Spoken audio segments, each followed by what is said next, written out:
Welcome everybody back to There Will Be Bets. As always, I am your host, Cole Oxane, joined by my co-host, Jake LaSalle and Drew LaSalle, and we're back for another week of hoops. The calendar has officially turned to March. We're recording this on March 1st, which means that the madness is around the corner.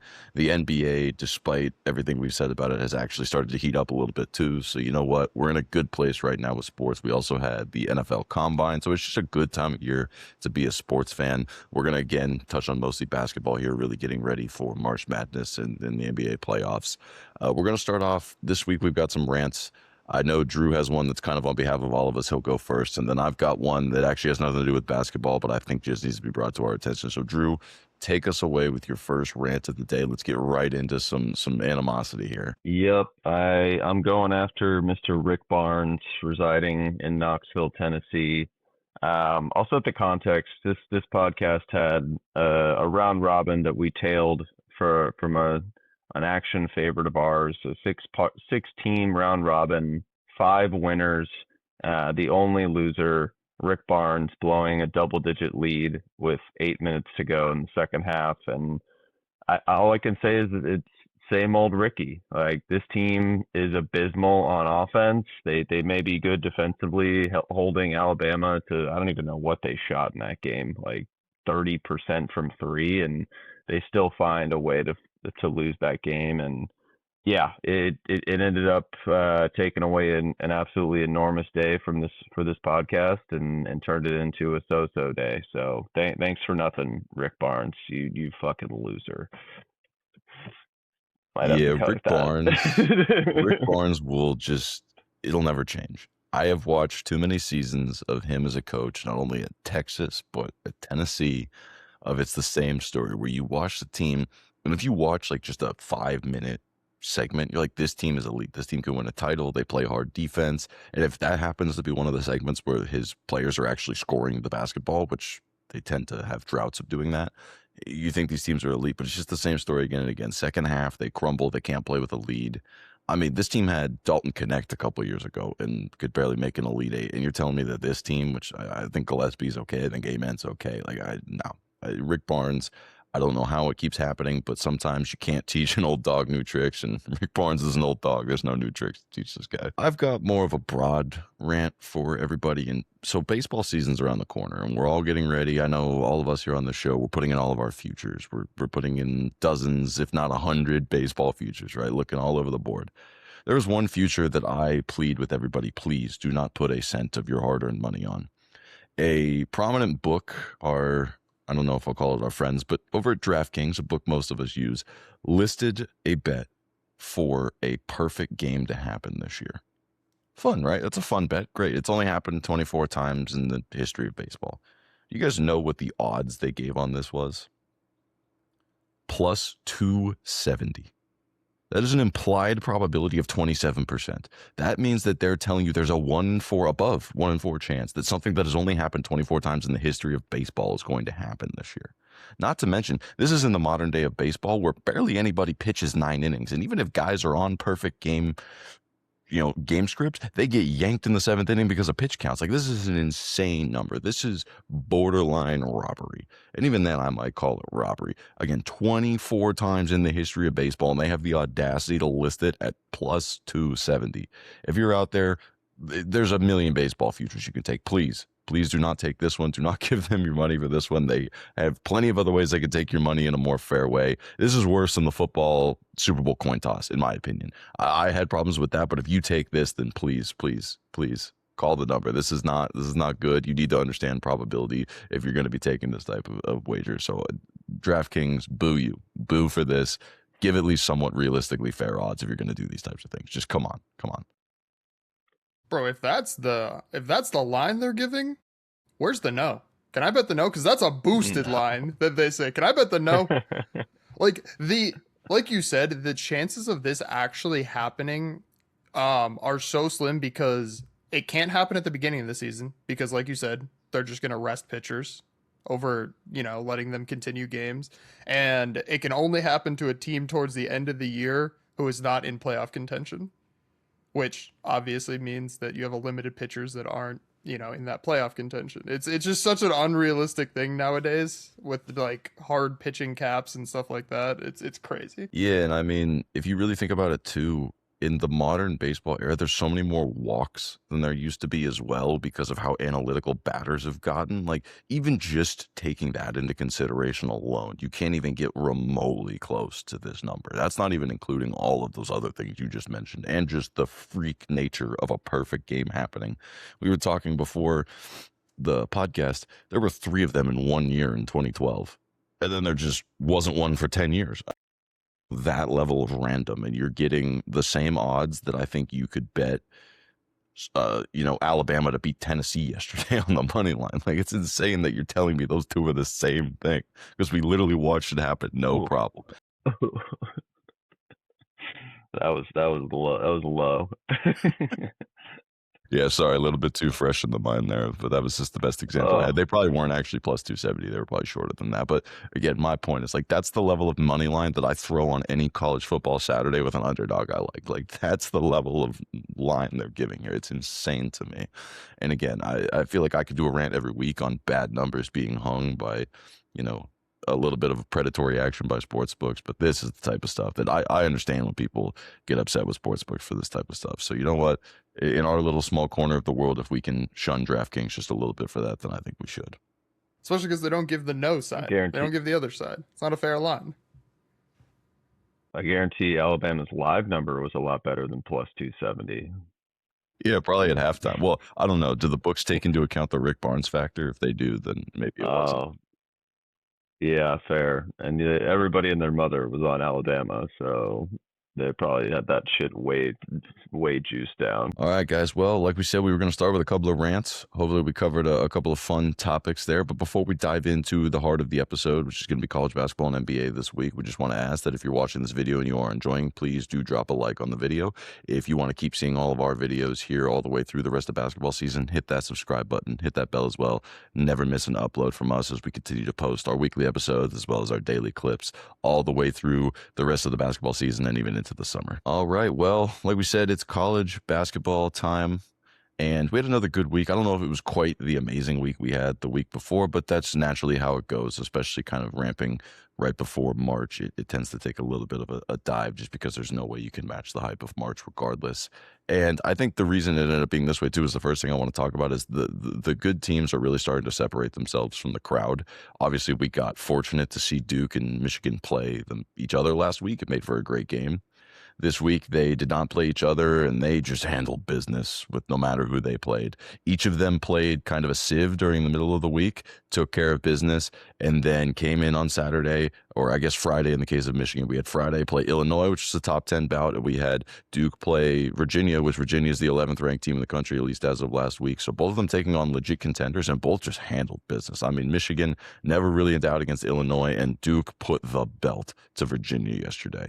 And so my takeaway is that these two teams, other than when they're playing each other, and maybe you could throw like Arizona into this mix, I think these two teams are nearly unfadable. I tried to fade Duke with Notre Dame and the big number early in the week. I tried to take Illinois at home and what I thought was a good spot against Michigan. I was over two trying to fade these teams this week.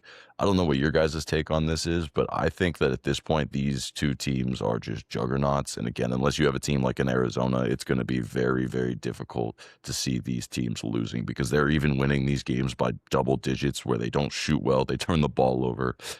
They're not great and they're still taking care of business. These two teams are really starting to impress me. It might just be recency bias, but do you guys think I'm on line here or do we think there is a potential that we can fade these teams at least coming up in the next couple of weeks? Yeah, you can mark me as 0 for 3 fading these teams because I was on Virginia yesterday, got in front of that freight train, and that did not go well. That game was over quickly.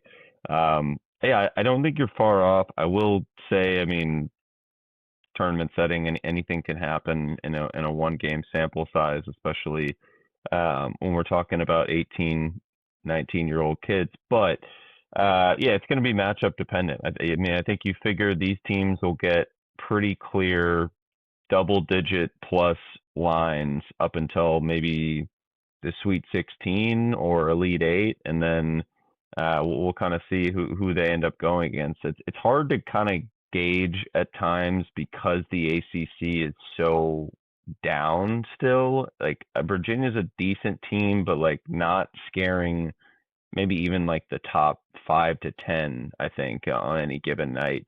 The Big Ten obviously better. Illinois is a good team. This podcast is a big fan of what uh, Underwood has there in that team. But yeah, it's going to be interesting even as conference tournaments get going and we start to see some of these repeat matchups. Like, does Michigan get to another crack at Wisconsin? Does Duke play Carolina again, hopefully with Caleb Wilson back, but probably not. It's kind of hard to see where they might trip up even heading into the tournament, but I never will give anybody an unfadable tag. I will happily lose money again on fading these teams, but we'll see if we can sneak in a win here and there. I think these two teams have kind of just set themselves apart. And then maybe Arizona you can throw in there. I still think they're one of the best three teams and can compete with these two teams.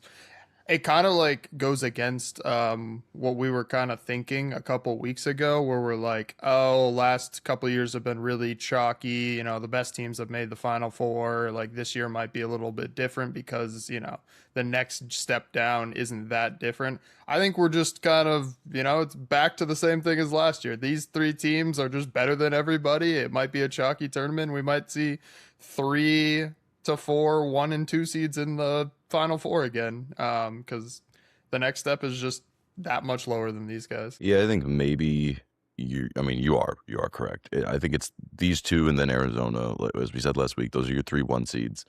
I think Arizona is going to take a very particular formula to beat them, and I think that Duke and Michigan, it's even a smaller particular formula that it takes to beat those teams. Now, again, it could be a great shooting night out of a team with enough talent. But these teams all three of these teams are just not losing. Now, they could, again, talking spread, that's what we do here. We're a betting podcast. There's going to be opportunities, I think, maybe in like the second or third round of the tournament, like Drew said. You're going to be getting potentially good teams getting double digits against these teams in the tournament setting. Sure, maybe we'll find some places to take a shot, or even, Big Ten tournament for Michigan or the ACC tournament. I agree with Drew. There's really only a couple teams in the ACC, I think, at this point that are within like a 15-point margin of Duke. But the Big Ten tournament in particular, there's a couple of teams in the Big Ten that really do live to perform in that tournament that maybe there's going to be some spots where Michigan won't need to play. I think maybe for pride, they're going to try and win some games, but their 1 seed's locked up. They could lose every game the rest of this season. I think they're still a 1 seed. And so I don't see them caring as much about that, as maybe like Duke, just again being so much better than the ACC, will just continue to roll. So there could be some potential spots depending on, especially if you get a team that gets hot, a Wisconsin or somebody like that who has already played well against Michigan. So I could see a world for that. And then I think the real question for me now is who that 4th 1 seed is going to be, because again, these are the three. I think at this point I'm kind of done talking about these teams. I'm going to keep a tab on them, but I know everything I need to know about these teams. They're the juggernauts. They're the teams, as I discussed last week, I'm going to have to pick from to win the title. That's pretty much where we're at this point. And I agree. It means we're probably due for another chalky Final Four. Can't say I'm mad after watching these teams play. They're just a different level. It's fun to watch. As much as it might piss me off when I'm wrong betting against them, they are the best product college basketball has to offer. So I don't think it's necessarily a bad thing if we get to watch these teams square up again, and then again throw Arizona in the mix. Some pretty fun stuff if we can actually get that to happen. Now, again, tournament says chances are one of these teams might trip up short, but we'll see how it goes. And that would be fine. Like if you're telling me we get a couple first round upsets by some of these like double digit seeds, but we still get the highest of high level basketball into the Elite Eight and the Final Four. I think that's the perfect tournament. I'm not calling for SF Austin to be in the Elite Eight here, but if they can do something in the first round, maybe give a scare into the second weekend, like that's perfectly fine. I don't want to see these completely outmatched teams with double digit lines in the Elite Eight. Like that doesn't help anybody. I want to see these juggernauts play against these very specific styled like top 10 to 15 teams and see how they kind of handle that. So I wouldn't have any issue if that were the case again, to see these 1 seeds reign supreme into the Final Four. It is going to be a very anticipated selection Sunday for us, just because with these teams being that good, you're kind of just like all those like teams that are like, in that 4, 5, 6, 7, 8 seed range that we picked to make Elite Eights and Final Fours, you're just kind of praying that they're not on the 1 seed side and they don't have to go through Completely. them. So it'll be interesting for Selection Sunday. For sure. And I mean, you want to talk about one team that has just proven that if they end up in your 1 seed's region, and particularly if they end up as about the 4 seed on their side, it should scare the daylights out of you, is Texas Tech. This team, again and again, despite not having JT Toppin, just lives to beat top 5 teams in the country. They go on the road to Hilton Magic, which has been an impenetrable fortress this year, and they go in and take care of Iowa State. Win by, I can't remember if it landed double digits final score, but it was a double-digit game for most of the game. It was incredible to watch. This team finds ways to shoot at high clips, even if they shouldn't. Graham McCasland is a great coach. He schemes up the defense. They put pressure on the ball. They're a fun team to watch. I think they're probably the scariest team going into the tournament. Now, we have our reservations with no JT Toppin. If a scoring drought does hit this team, who's going to be their go-to guy? It might just be Anderson. He might just be that good. It's just now they only have one guy to rely on instead of 2. That being said, if this team ends up as a 3 seed or a 4 seed, which is likely the seed line they could end around, but if they keep knocking off all these teams, maybe they find a way to be a 2 seed anyway. I don't know. If you have to play this team as a 1 or a 2 seed, they should scare the daylights out of you. They are not scared to play anybody. They have beaten Duke and they have beaten Arizona this year. And you know what? I think if they matched up with Michigan, they'd give them a run for their money. So that is the one type of team that I think is going to be absolutely fun to watch. I enjoy watching them game in, game out. It's always entertaining. They have some flamethrowers. But do we think that this is the type of team that if we're talking about this mold of not a 1 or a 2 seeds, again, say this team ends up as a 3 or 4 seed, is this the type of team that can truly make a run, or is no Toppin really going to be their downfall at some point? But, maybe again, they knock off a team or 2. I think it's hard to not put them in the high ceiling, low floor category of they could beat just about anybody, it seems like, maybe outside of the top 3 teams, and I'd maybe even throw Florida in there. But it's the bar is so high for these other guys that have been contributors more than the primary. Like Atwell shoots 6 of 10 from 3 in that game yesterday. They shoot almost 50% for the whole game. This is not a team that was super 3-point heavy prior to JT Toppin's injury. And that, I think that, like you said, that goes back to McCaslam and how he's been able to kind of adjust without his top player. But you figure game by game, they are not going to shoot like that.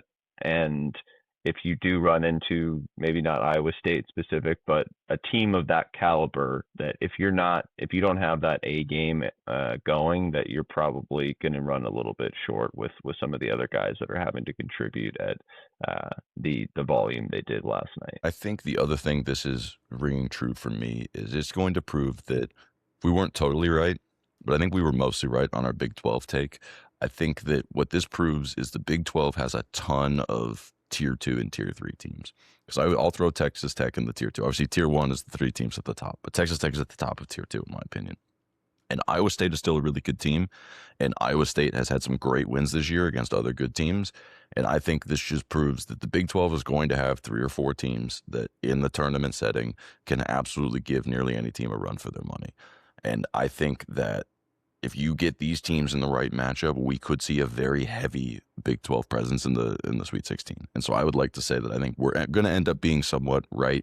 I think truly there's only one title contender in the Big 12. After what we've seen with Houston, I just don't believe in them as much anymore. I think Arizona's really your only title contender. So the whole Big 12 versus the field for the title, okay, it's looking like the field's going to win that battle. Let's just be honest there. That being said, I think if you're talking about what the Sweet 16 looks like, I think we could have 4 Big 12 teams in there, and it would not shock me at all, especially given the prowess of obviously Arizona. I think Iowa State's good. I think Houston usually has a good chance to get there because of their style. And then you throw in Texas Tech. That's another team that can make it. Kansas, I think, still has the potential, although, again, up and down after what we saw happen in Kneppeul yesterday with them playing against Arizona. I think Kansas has Sweet 16 ceiling written all over them at this point. But that being said, I think the Big 12 definitely has a chance to have 4, maybe 5 Sweet 16 teams, if I'm being 100% honest. And maybe that's an understatement if you get an upset out of a team or 2. I think that this is the type of team that, like you said, if they get the 4 seed, you just don't want to see them as the 1 seed because they can beat anybody. Like it'll be tough for them to string all the games together and win a championship. I don't think they can do that, but they can beat anybody. So it's a scary matchup. One other thing on that note, I did see, I don't remember who it was. There's too many, side tangent, there's too many bracket experts now. I don't love Joe Lunardi by any means, but there's way too many bracket experts. Everybody's a bracket expert. They all have their own projections, so I can't keep them all straight. Somebody I saw on one of the TV channels yesterday said that they had Houston as the 2 seed in a region and Texas Tech as the 4 seed in a region. And that region was the 1 seed. I think they had UConn on that line going into yesterday's games, who they had as the 1 seed. That is a region of nightmares if you're a UConn fan, because that means you'd probably have to go through Texas Tech and Houston. Good luck, Danny Hurley, if that's what ends up happening. Now, again, we'll talk here in a second. I don't think UConn's going to be on the 1 line. That's just my guess. I don't think so. But that being said, that region where the 4th 1 seed, who we yet to be determined it's going to be, that's where I think it could be really fun if we end up with a couple of these other teams in there where it could just get chaotic, and that'll be kind of your battle tested, who the hell knows is coming out of that region, if I had to guess. So hopefully something like that ends up happening. That being said, next point we want to talk about is the team that I think might be that 1 seed and is, in my opinion, quickly proving that they are just as, not maybe just as good, but they are just as likely to be a Final Four contender as they were last year, and that is Florida. They are a buzzsaw right now. And we, as a podcast, mentioned how high we are on Arkansas last week. Arkansas played Florida this week, and Florida said, "That's cute, you're not on our level." That's basically what they said to them. They put up 110 points. They absolutely matched this team shot for shot. The pace was not a problem. This team is massive. It's incredible how many 7-footers they have on this roster. And then they have like a 7'9" European who doesn't play. It's wild. This team is just so big. And whenever they get any shooting out of their guards, which they finally have started to get a little bit out of, they can beat anybody in the country.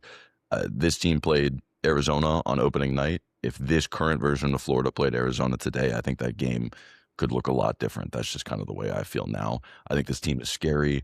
I would be very shocked if they don't win the SEC. I think they are clearly above the rest of the SEC at this point. Not that the SEC doesn't have talent and couldn't, pull an upset in the SEC tournament. I think this team is going to probably win out, if not losing 1 game in the SEC tournament if they don't win it. And like I said, we'll talk about it here in a second with a couple of teams we don't trust. I think this team is a team I trust, and I think they will end up as the 4th 1 seed. I don't know if you guys agree with me or not, or if you have another team you throw in that conversation, but I think Florida's going to be your 4th 1 seed. Let me touch on just Florida's run first. So only loss since December against UConn has been that Auburn game at home. I'll call that a little blip, but other than that, you're absolutely right. They've just completely run through the SEC, and I have reservations just taking that at face value because the SEC is clearly down this season. But yeah, I was the one who shouted out Arkansas as the team that I was high on, and they looked good, took care of business against A&M, and then yeah, that game was not competitive. I think I saw like a 20-plus rebound differential, just clearly outmanned on the glass against the Florida team that it's hard to match their size, and like a lot of teams aren't going to be able to. Maybe Arizona, maybe Duke, but there's not many teams that can compete with Florida. On the 1 seed piece, it seems like it's going to come down to them and maybe Houston now that Iowa State dropped another game.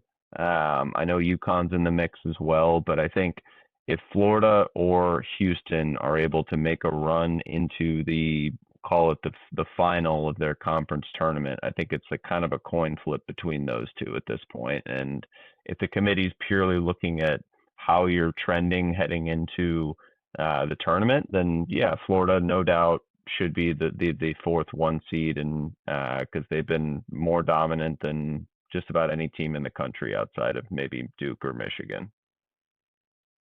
Yeah, that piece is the part that I think is the most interesting, is just, do they look at trending versus just pure resume? Because UConn probably will have the resume. UConn, chances are they also only lose once, and if they win the Big East, they might not lose again. But that eye test, holy crap. Between these two teams, one team looks amazing and the other team is holding on for dear life. So we'll see if that actually matters or not. I kind of agree with the Florida take, because those other teams that you mentioned, like, I'm not sold on UConn. I'm not sold, or I think Houston's a little fraudulent, especially after watching some of the games they played recently. So I kind of agree with the Florida take. I think the other teams that are in that 1 seed contention just aren't as good. And can I admit something to you guys? I think I screwed up with the SEC to win the national title future last week. I think I should have just taken Florida. I think they're the only team that can win the national title. I think I was trying to give myself some outs with other teams. And then after watching Vanderbilt's disgusting performance against Kentucky yesterday, watching what Florida did to Arkansas, and pretty much accepting that those were the two teams I thought had the best Final Four potential. I guess, Tennessee falling apart, Alabama, that shooting performance, like that team needs to run hot to win games. I messed up. I left value on the table, not just taking Florida. So hand up. At least that means I still have a 10-1 ticket on Florida. It's not a terrible number, but I think I left 15 or 14-1 on the table. So I'd like to admit it was a bad choice. We still are in a position I don't hate, but I left value on the table. I just need Florida to keep winning so their number just drops below, 10-1. So I at least can feel like I still had CLV on the ticket. That's what I need at this point.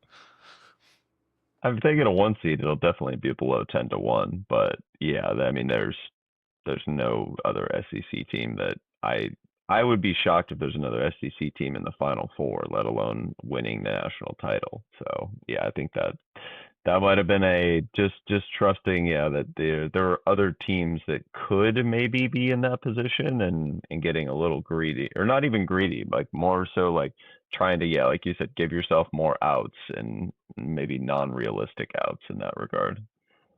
Yeah, when you're talking winning a national title, there's not many outs. There's like 5 teams that can actually win a title, and I thought I could outthink the room and take Arkansas. All right, well, you want to talk about teams that aren't going to win the national title? I've got 2 of them for you. It's Gonzaga and UConn. These teams are not winning the national title. After what I saw out of Gonzaga falling apart against St. Mary's last night, it confirmed what I had already thought, which is this team is such a paper tiger, like they have been in many years past. But this year, more than most, they're a paper tiger. I know they have injuries this year. This team lost to Portland in the WCC play as a 20-some point favorite. They lost to St. Mary's, which they've done in the past. But again, in the years where they've been their most dominant, they handle a team like St. Mary's. And, that's not including the spanking Michigan handed them by 40 in that Las Vegas tournament in November. This team, they're not legit. They have second-round exit written all over them, in my opinion. They're going to end up getting ranked as a top 4, maybe 5 seed just based on the fact that they have such a high net rating and all of that stuff. And they're Gonzaga, they have the name value. So I don't really want to spend much time on them other than to say if they make it past the round of 32, I'd honestly be shocked, especially given if they have a tough matchup in that second round. The team I think it's a little more fun to talk about is UConn. They were in a run and gun battle with Seton Hall yesterday. They probably should have lost to Seton Hall. They were down by like 9 at one point in that game. And this, I've said it many times, Seton Hall can't throw the ball in the ocean. I don't know how Sheen Holloway put together a team full of dudes who cannot shoot and ask them to play basketball. But my God, man, it's rough to watch. But UConn struggled with this team. They struggled with them the first time they played. And I know Danny Hurley's just always struggled with Seton Hall when they've played since he's been the coach at UConn. But this is not the first time we've seen UConn struggle. I think everybody saw what they did to St. John's and was like, oh, this team is legit, cut above the rest. And they might be a cut above the rest in the Big East. I say it every week, the Big East stinks. This team is another team I think is a paper tiger. I think if you look at when they match up with all these other teams, I know they had some good non-conference wins, but they lost at home to Arizona earlier in the year. I know they beat Florida. It's a good win for them. I think this Florida team is a way different team than what they played now. Yeah, they'll probably be a Sweet 16 level team. I have no faith at all that they can win a national title. I think Danny Hurley is a great coach, and he still can only get minimal results out of some of his high talent that he's got this year. I think they're a very underwhelming team. I see them being a team that is favored in the Sweet 16 and just loses by 10. That's what this team gives me the energy of. So do you guys agree with both of these? Am I totally wrong on one of them? I mean, I really don't think I'm wrong on Gonzaga, but maybe the UConn piece. But either way, do you guys have thoughts on these teams? No, Gonzaga, I completely agree. We were all on St. Mary's as part of the round robin yesterday, and that would have been quite the day if Rick Barnes didn't Rick Barnes. But yeah, Gonzaga, like they're so dependent on Ike and their down low game. They really struggle to shoot the ball from 3 with any kind of consistency. I mean, they put up 23 points in the second half last night against St. Mary's. Just got put in an absolute ball vice grip. And what a disgusting performance that was in the second half, which, whatever. Gonzaga, not on my radar. We'll see how they get matched up in the first couple rounds. They could be on fade watch for me. UConn, on the other hand, I do not understand why Danny Hurley lets Solo Ball take so many threes. This dude is like the volume shooters that just shoots 31% from three. Caravan is the only player on this team that should be shooting threes at a high volume. He actually can make some of them. Solo Ball is just an efficiency dumpster, and it hurts them every single game. Like Seton Hall somehow is not going to make the tournament, even though I feel they've actually been pretty decent at times in the Big East. But I need to give myself context, and that we've talked about how bad this conference is for a month and a half now, and I just don't see UConn, even if they were to get through the first couple rounds against inferior opponents from a talent perspective. The second they go up against somebody with some real talent down low, like, or any ability to kind of slow down Caravan, it just completely takes them out of their rhythm and will ultimately lead to their end of their season. For sure. I mean, Alex Caravan was the single reason they won that game yesterday. That dude is electric. Obviously, we watched him on the championship team, so we know he's good.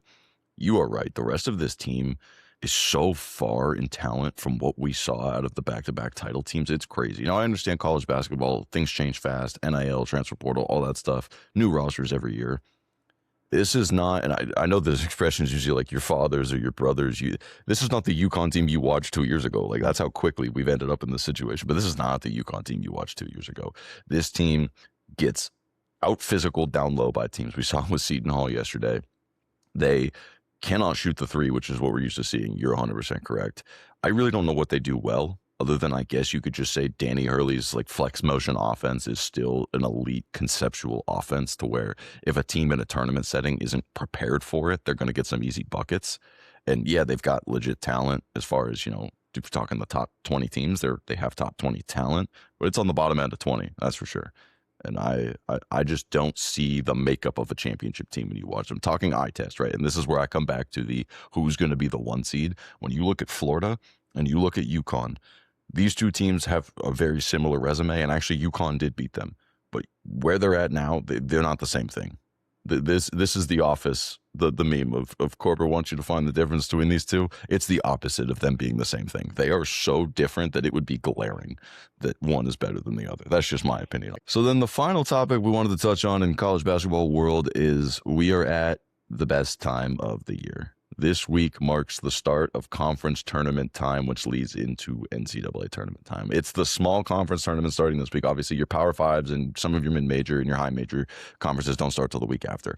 But you're going to get some small conference tournaments this week. I think starting with the Atlantic Sun starts Monday or Tuesday. I know the Southland gets fired up pretty soon. A bunch of other smaller conferences, right? So we're in the time of the year where it gets super fun. We get day basketball. We get nonstop action for 2 weeks leading into the Selection Sunday. It's awesome. Love this time of year. What I wanted to do is just take a moment and shout out 3 or 4 teams who you may or may not have seen on the radar. And I don't want to give you the cliche, yeah, we all know St. Louis is good, although I'm hesitating a little bit on our St. Louis future, to be honest, after the last couple of weeks and a lot of these cardiac games they're in. And I don't want to give out Miami of Ohio. We've all heard about them. And, I don't want to do that. I want to go one rung below that. I want to talk about some teams who should win their conference tournaments and are fun. And if you're talking about finding angles on maybe more of a parlay a couple of them together type angle, these are teams I throw out there. But more importantly, teams you want to root for to win their conference tournament. If you want teams that have an actual shot of making noise in the big tournament, these are the teams you want to have a chance, because they're the ones who stylistically or talent-wise are going to be fun. And if they end up losing, it's going to be a big bracket buster. It's going to be ruining a lot of the chances we had at some fun small teams maybe pulling off the upset. So I put down a few of them, and then these guys can throw in any more that they want to add after that. But first and foremost, I don't know if you guys are aware, this is a very timely thing for me to say. I had written this down a couple days ago. It totally changes the meaning now, but you'll understand what I'm saying. Are you guys aware of what the United States Navy has going on right now? They have an absolute wagon of a basketball team, and it is incredible. They are dominating the Patriot League. It's not even close. The days of Colgate just being the absolute auto bet in that conference are gone. This team is blitzing everybody. They beat Colgate by like 20 yesterday. This team is absolutely fun to watch. They are a team that is as complete as you can be at that level of basketball. They've got guards that can handle the ball, they can shoot, they can get to the rim. They have actual decent size, especially given that, they're the Naval Academy. They're very much limited in the size they can bring in sometimes. I think this team should win the Patriot League.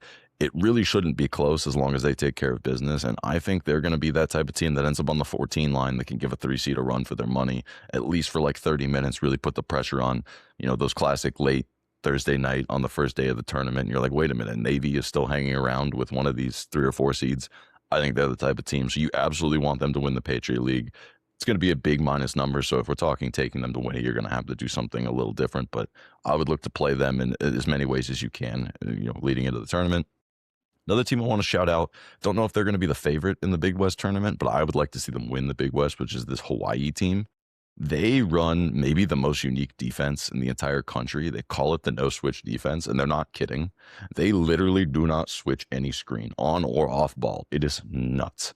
They do this thing where they follow the ball to the last second in like the super hard hedge, and then guys just go flying across the court to recover to their man, and it just confuses offenses.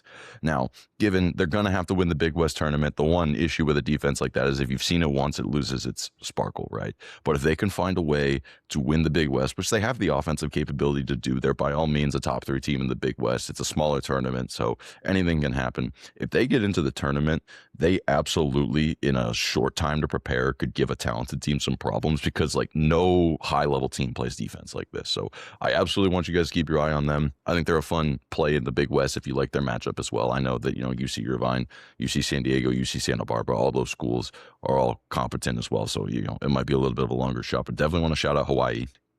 Another team I want to shout out is St. Thomas.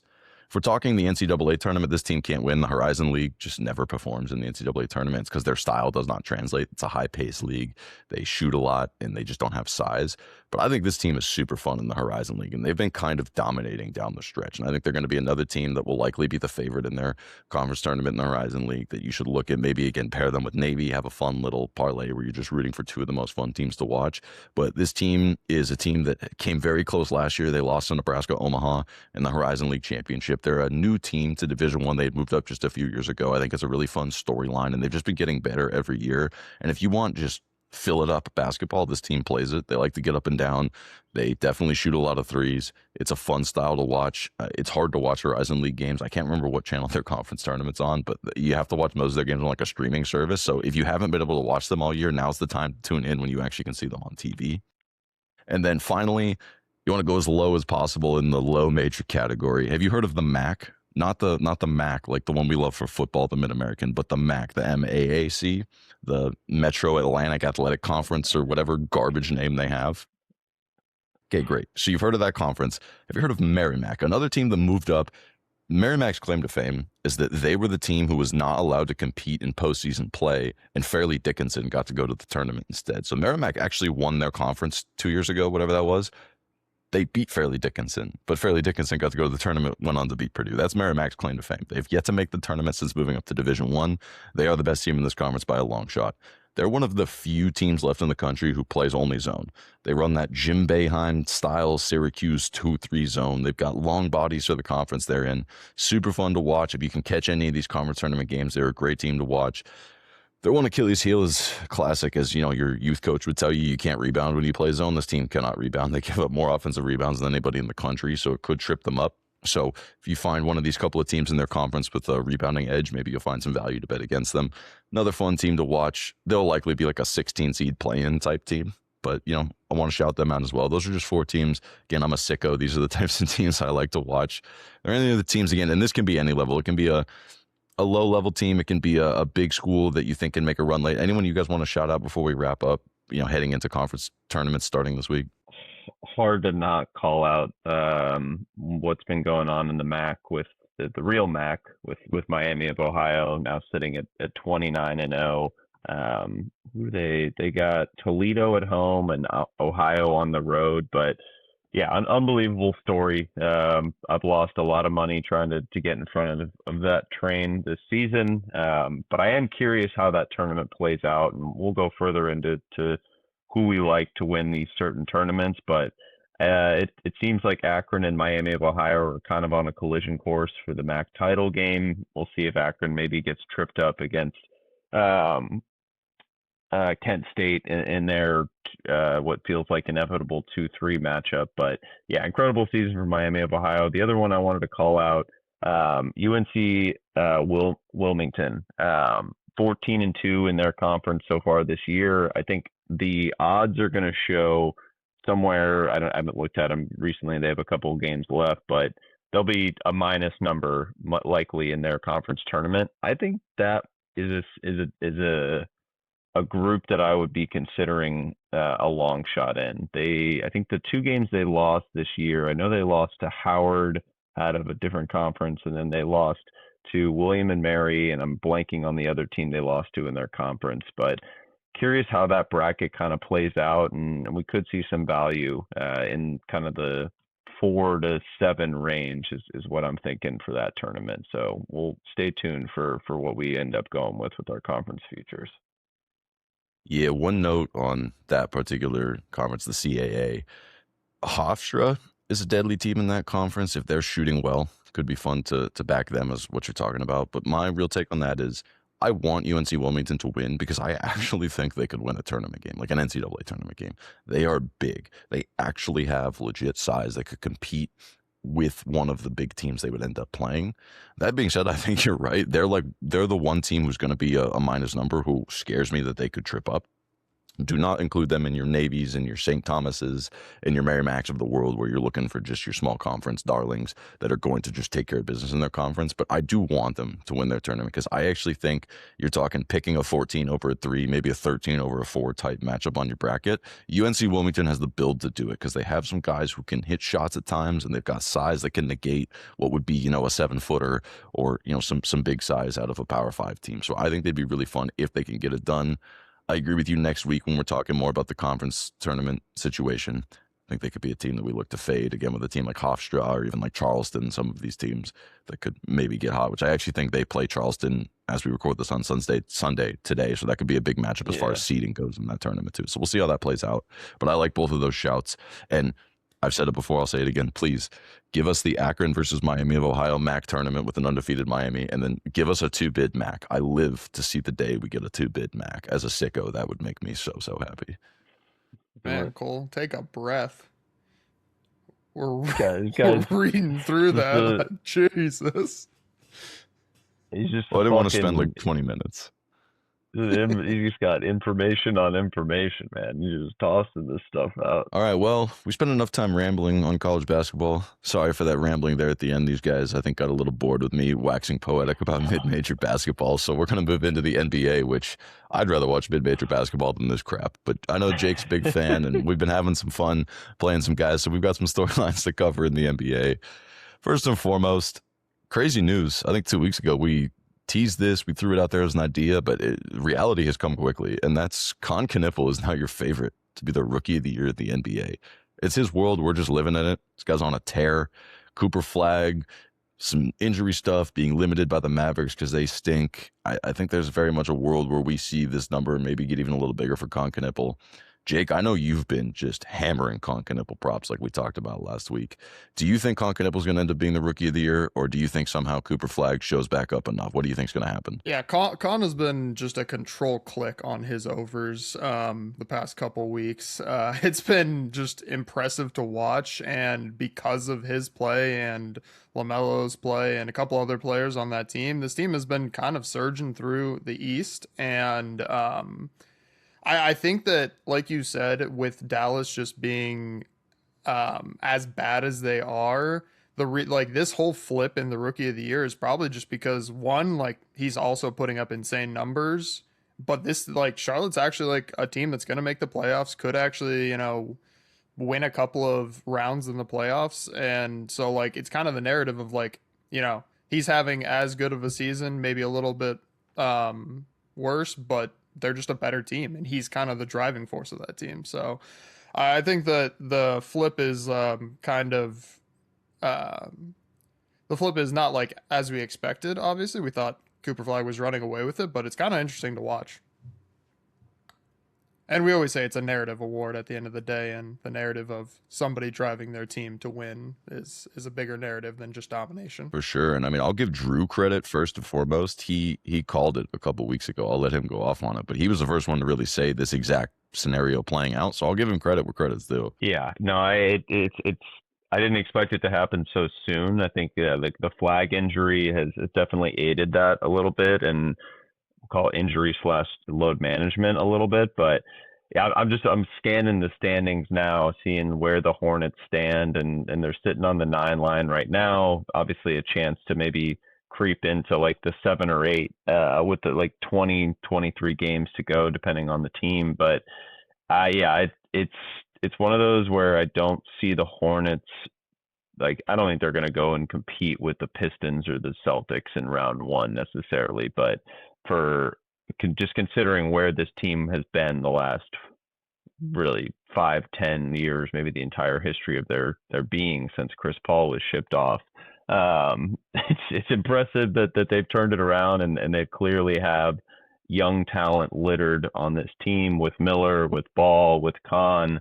They're a fun watch, and they've been like an actual pleasant surprise to see in the second half in the East, and what is otherwise just the Pistons taking the belt to pretty much every team they play against. I think they'll be the team that loses in 5, maybe 6 games to whoever they end up playing if they make the playoffs. But they're going to be that team that going into next year is about one move away. If they can get off of that horrendous Bridges contract and maybe just turn that into a couple more pieces to put around their young core, I think they could be really fun in a couple of years. And I think they're going to be the team who ends up giving a game or two. So, the classic lose game 1, comes back game 2, plays close game 3, and all of a sudden you're like, wait, this series could be interesting. And then the higher seed just ends up running away with it in 5 games. But then, going into next year, they're going to be a very fun team. I know we all were in on the Hornets to make the playoffs about a month and a half ago. I think we put in the future, and I think they were probably the 12th or 13th seed at this point. I don't think we even thought it was going to happen this fast. I think our whole mentality was get us to the 10 seed, give us a shot at the play-in. There's a legit chance this team, they're like 2 games back of the Heat for the 8 seed right now, 3 games back of the Magic, I think, for the 7 seed. There's a world where if this team keeps it running and Kneppeul just keeps doing what he's doing, we don't even have to sweat a play-in game. That's a legitimate, or maybe they get that 7 seed in the play-in and get to play the 1 game win and in type scenario. So I think this could get really fun really fast. So I love what we're going with, and I agree with Jake. I think Kneppeul, until this line ends up in the 20s every night, just keep hammering. I will say, I would not count this team out of winning a play. Like, I don't think the Pistons, but like if they get like the 7 seed, like you said, or something like that, I could see them giving a team a series, like even giving the Celtics a series. Bro, I'm telling you, it's the team you're gonna see. Like Cole said, they lose game 1 and then they win game 2, and they either win or lose a close one in game 3, and you're like, this team's a little bit spooky. They're not beating the Celtics. We'll see. They play them on Wednesday this week in Boston. We'll see what that looks like. I'm a huge Celtics. I still say that the Celtics, I think, are the team to win the East, but we'll get into that right after this. But I'm just saying, I would not be shocked if they took a series to 6 or 7. I don't know. It's tough. The top 4 teams in the East, I think, are just better than them right now in a 7 games. Maybe you're right. Maybe they take it 7. I don't know. I don't see it with the Celtics. I don't see it with the Pistons. Maybe the Knicks, but that would also require solidifying the 6 seed, which is probably a little extreme, even given for the love we have for this team. Probably not this year. Like I said, you never know. Crazy stuff does happen. It's just the 7-game series is so designed to not let a team like this succeed and force them to go through their learning curve. But we'll see. You never know. Maybe if Kneppeul really is just him. I know we had been talking about his Cooper Flag hit. Maybe Kneppeul is just him, and that's going to be the difference. I know you were teasing it, Jake. The next topic we have for the NBA is the Celtics and the role that they're on. If anyone missed it, this week they scored 148 points on Friday night. They won 148 to 111 in their game. Who did they play? Was it the Nets? I think it was the Nets. The poor Nets just being victim of every possible bad thing that can happen to an NBA franchise. But anyway, the Celtics shot 80.8% effective field goal percentage, 82.6 true shooting percentage, and 64.7% from 3 with at least 20 3-point attempts. These are all NBA records for a single game. It's insane. We've talked about this team being a math game. This is the math going right. Now, can you sustain this through a season or even a series? No. But what this proves is that this team has the ceiling that it takes to win an NBA title. Now, linking into our discussion last week, this team did lose a game, which means they did not meet the 40-20 rule. They did not win their 40th game before losing their 20th game, which technically says that it's an outside chance they win the title. I know Jake is on them to win the East. Jake, are you inspired by this performance? Do you think this just proves exactly what you're thinking, that they're doing all this without Tatum? Is that where you're sitting right now? Yeah, I think that this team, like I said before, I think it's just tough for a young team to just go into the playoffs and just immediately make it to the finals. So I'm still big on the Celtics. I know they didn't get to the 40-20 rule, but that is to win the title. We've talked about it already. I think that you really should only be looking at the Spurs or the Thunder for the title win. So that means that this team could still win the East and lose, and it would, hit all those trends that you're talking about. I just think they are a very talented team. I think if they get Tatum back, they could, and obviously that has to mesh well with what their current roster is doing. But even without him, I think they look good. They shoot the ball well, and I think they just have a bunch of depth that can just do enough to just win games. And I feel like in a series against the Pistons or something, I think that it could get down to 6 or 7 games, and just the experience will take over, and I think they can win. So I still like them as my pick to win the East. Yeah, I saw an interesting idea. It was actually on Reddit. It was on the NBA subreddit. Somebody threw out, what if Tatum comes back and basically this season plays the Manu Ginobili role and is just a 6-man that's really a starter, but you let a lineup that was crafted to play a certain way its starters, and then you bring in a guy who was way better than any other bench player off of the bench. That was an idea that I thought was like, Mazzulla is the type of guy that would do something like that. He's not afraid to have his stars come off the bench, something like that. Jason Tatum has always seemed like the kind of guy who wants to be the man, but has never really been able to truly be the man. He's obviously been arguably the best player on the Celtics. Have your Jaylen Brown opinions. We can have that argument another day. I think that could be the way that the Celtics not only buck the trend, but really make the run you're talking about, is doing that, throwing it back to that Spurs era where they just do something that we haven't seen done in a long time and come in with, they already are a deep team when it comes to what their role players are able to contribute in their specific roles. The addition of Vucevic has been huge for them too. I think something like that could be really interesting. I think that would give you a really big leg up on your bet as well. Again, is that what they do? I don't know. I'm not inside Joe Mazzulla's brain. That guy is insane. It depends on how many times he watches The Town this month and then decides whose car we're taking and what we're doing in the game. But, I think there's a possibility we could see something interesting, even if it's not exactly that scenario. Yeah, I agree. I think that would be a good idea. We'll see if he actually thinks of something like that. But yeah, if you look at like the old Thunder teams, or Harden was the 6-man, I feel like it could be an interesting idea and could mesh well with what the team's doing right now. All right. Well, we did end up losing Drew here, but you know what? This is a next man up podcast. Jake and I will finish it out, and maybe if he can join us back, then great. We'll have the full roster. Either way, this time of year, you deal with injuries. Sometimes you got to play a man down. We'll do it anyway. We've got a couple of more NBA topics. The one I want to talk about is, I know Jake is super high on the Celtics. The team I'm high on is the Pistons. I think they're just hiding in plain sight to a certain extent. They've been the best team in the East all year. I think they're going to continue to be the best team in the East all year. The reason I have so much faith in them is not Cade Cunningham and how good he's been. It's not the coaching improvement that they've had over the last couple of years. It's Jalen Duren. Jalen Duren has been a monster, especially as of late. He's a legitimate threat to score and rebound at the center position. And if you saw his game against the Cavaliers on Friday, he scored 33 points. He was 11 from 19 from the field.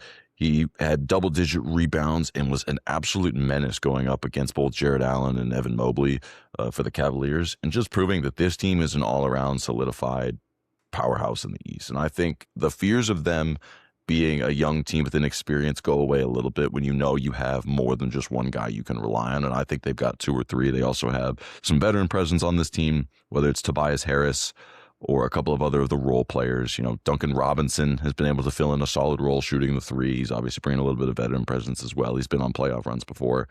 I'm really high and have a lot of faith in this Pistons team. I know, Jake, you tend to favor the Celtics over them, but do you think it's crazy to say that it could just be the Pistons this year?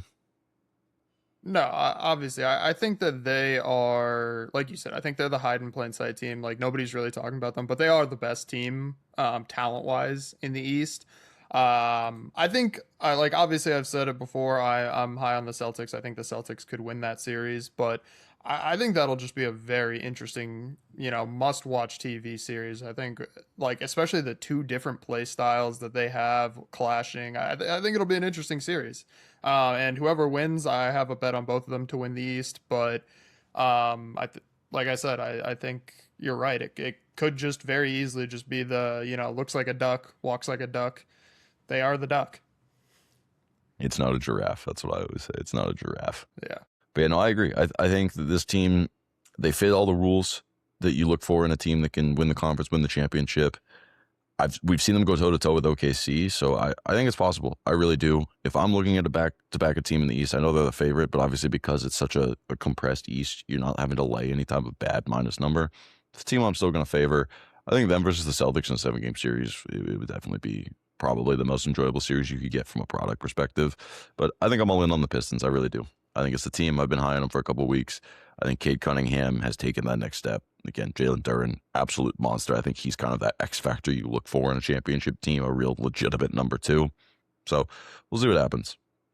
One team that unfortunately doesn't meet any of the championship rules, but has the best player in the world is the Nuggets. Nuggets played the Thunder on Friday night, and it was an interesting game. The Thunder had a weird scuffle where like them and Jokic got into it. I don't know if you saw Lou Dort tried to trip Jokic like by booty side. It was weird. He like stuck his butt out and tried to kick him. It triggered Jokic to flip a switch we've never seen him flip before. He went full Serbian mobster. And oh my God, you saw this, right? Yeah. It was funny to watch. Like he flipped a switch and just saw red. It was not the classic laid back Joker that you're just like sitting there, just doesn't care, just better than everybody. He got angry. And it was I think it was Jalen Williams was getting in his face, and you saw the face, and he grabbed him by the jersey, and all of a sudden you saw not Nikola Jokic, the MVP, the elite basketball player. You saw Nikola Jokic that grew up on the streets of Serbia and has two brothers who are badasses and don't take no for an answer. That's what you saw. And now, obviously, that's fun. Love seeing stuff like that, especially when it doesn't get, result in any injuries and, it doesn't go mouths in the palace mode or anything. So it's always fun to kind of see the scrap. And we live to see the days of like the 90s NBA come back.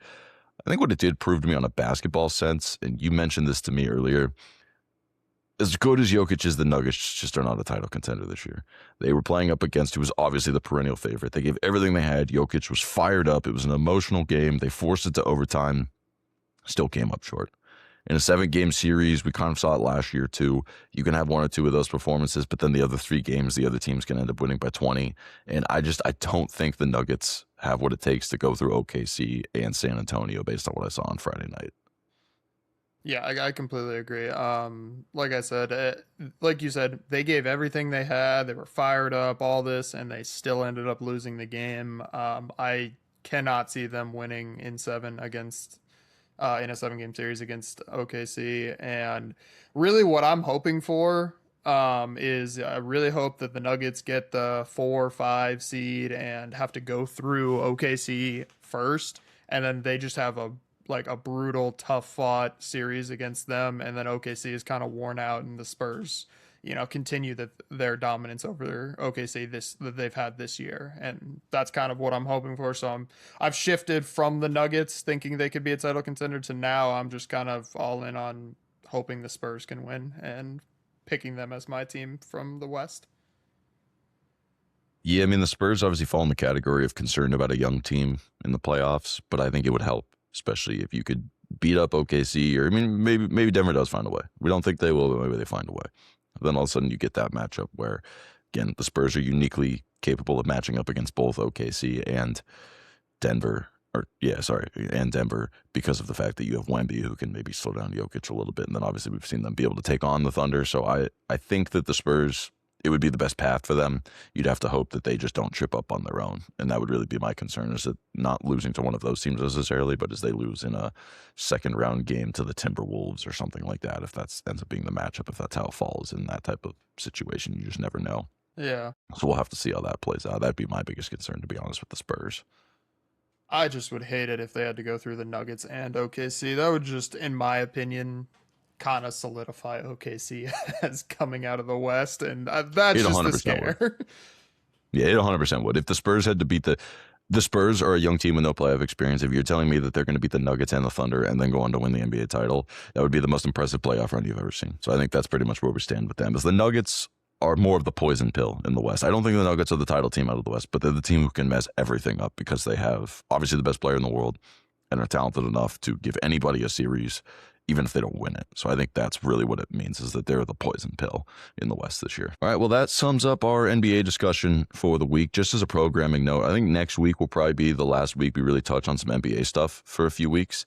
Number one, Jake will be missing a couple of shows. Congratulations to him and his wife. They're going on their honeymoon. So he's going to be all across the world on a whole different set of time zones. So he might try to pop in, put out some clips when he can, but it's going to be March Madness time anyway. He's more of our NBA analyst here on the show, so he is going to take a little bit of time off. It's going to be me and Drew holding down the fort for the most part. So those who are here for mostly NBA stuff, sorry. College basketball gets the priority for the rest of March after next week. So that's kind of how it's going to go. That being said, we'll be back for the playoffs. Don't you worry about it. We'll cover the NBA playoffs in depth when we get to that time. Obviously, as we also said, Drew had to drop out here a little early due to some connectivity issues. We're going to talk about the plays we want this week. He did want to make sure that we mention one play he's looking against. He wants to look at Georgia at home versus Alabama this week. He thinks that based on the comeback and the style of play and the lack of shooting we've seen out of Alabama and Georgia kind of on the bubble playing for their tournament spot, it's going to be a good spot to back the Bulldogs at home against Alabama off that big comeback win against Tennessee. It's going to be number dependent. We'll see where that lands. Might catch a small home number at home. You might have to lay a small number. We'll see where that lands on Georgia. But Drew did want to shout out Georgia. For my plays I'm looking for this week, I want to shout out two things. Number one, Monday night, we've got another massive Big Monday, Big 12 matchup. Love that we're getting these every week. We have Iowa State visiting Arizona. This game is in Kneppeul. It's a tough place to play. You have Iowa State away from the Hilton Magic. But I think this is a spot where it might make sense to back the Cyclones. They're probably going to be catching 5, maybe 6 points on the road coming off of the bad loss to Texas Tech. Arizona coming off of a big whooping of Kansas at home. I think it's a nice little spot play. It's nothing crazy, but you're getting a team who needs to win off of a loss. You're getting a team off of a big win who really doesn't need the win as much as the team that they're playing. I think that Iowa State uniquely built to give Arizona some trouble on the wings with their guard pressure. It could be a problem with the Arizona bigs down low, but I think there could be enough there that Iowa State just keeps it close whether or not they win the game. So if you're catching close to 2 possessions, I'm going to be on the Cyclones in that game. Then the real treat that starts on Thursday. Now, this is one of my single favorite betting weeks, betting trends in all of sports. I mean, it's like kitchen sink NFL week. I was going to mention that if you didn't. It's high seeds in the first round of the tournament, all money lines. And then it's probably Arch Madness unders. For those who don't know what Arch Madness is, it is the Missouri Valley tournament, or the Missouri Valley Conference tournament. The Missouri Valley is notorious for their slow pace of play and unders. If you look back at just the history of this tournament, since we have available betting data for it, unders hit it like a near 70% clip. This is as close as you can get to blindly take the number, don't think. So what I will be doing is I will be playing every under of this entire tournament for a half unit. That's what I'm going to do. You don't have to go every under. You can look at matchups if you want to, but just know that unders hitting an insane clip. You get these early tip-offs. This gym that they play in St. Louis is notorious for how bad it produces shooters. It's got like weird depth perception, all of this crazy. I've seen a lot of breakdowns on it. It's just crazy. And again, the styles help with these teams too. I'm taking every under in Arch Madness. Again, half unit, every under. Try to get the best number available. But at the end of the day, it's really as close as you can get to blindly. Don't think, take it. Again, do your matchup analysis if you want to. Don't ever just take my word for it. But it is something I'll be doing this week. It's one of my favorite annual traditions. So this is just my public PSA to do that. Jake, what do you got this week? Anything that you're looking out for?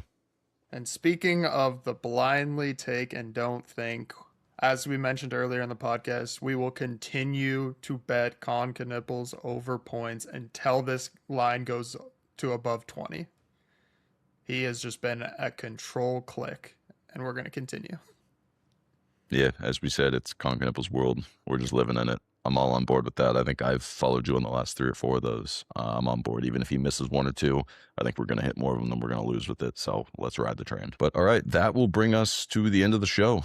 As always, we want to thank you guys for watching. If you did enjoy the show, please go ahead, leave a like, hit that subscribe button, hit that bell as well. As we said, we are officially in March. We have conference tournaments. We have the NCAA tournament. That's mostly the rest of March. We're going to be covering that heavily. Also, stay tuned to our social media pages or here on YouTube, where we're going to be giving out nearly daily clips, especially once we get into the full swing of conference tournament play and NCAA tournament play. You're going to be getting our picks on clips nearly daily. And then once we get done with that, we're going to be hitting the NBA playoffs hard right after that. So you're going to want to stay tuned. You again, hit that subscribe button, hit that bell as well, so you never miss any of our uploads as we cover all of that stuff heading into the summer. Otherwise, we'll be back next week to break down what we saw in the conference tournament play, the big conference tournaments coming up the next week, cover a little bit of our NBA to close out for a little while. So make sure you stay tuned for that. And of course, until we see you next time, good luck on your wagers, everybody. And let's have a week.